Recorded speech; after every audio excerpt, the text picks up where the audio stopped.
প্রিয়তমা, আমি তোমাকে অনেক ভালোবাসি। সে কথা আজ পর্যন্ত তোমাকে বোঝাতে পারিনি।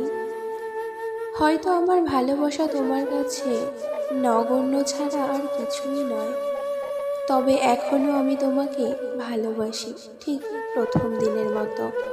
আমি এখনও তোমাকে প্রত্যেকটা মুহূর্ত জুড়ে মনে করি, ঠিক আগের দিনগুলোর মতো। তার বিনিময়ে কিছুই পাইনি তোমার কাছে। তোমার কাছে যা পেয়েছি তা হলো কষ্ট নামক একটা অভিশাপ। আমি যতবার ভালোবাসি বলে তোমার কাছে গিয়েছি, তুমি ঠিক ততবারই আমাকে উপহাস করেছ।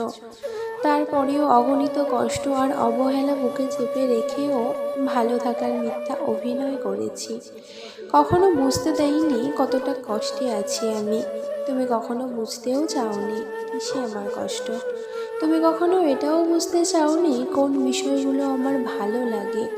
আসলে সত্য কথা বলতে তুমি আমাকে ভালোই বাসনি কোনোদিন। হয়তোবা আমি তোমার যোগ্য নই।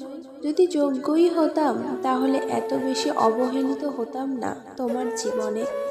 একটা কথা কি জানো, এই পৃথিবীতে কেউ ব্যস্ত নয়। কে কাকে কতটা সময় দেবে এটা নির্ভর করে প্রয়োজনের উপরে। প্রয়োজন মনে হলেই প্রিয়জনের সাথে কাটানো যায় অনেকটা মূল্যবান সময়, যেটা আমি তোমার কাছ থেকে কখনোই পাইনি।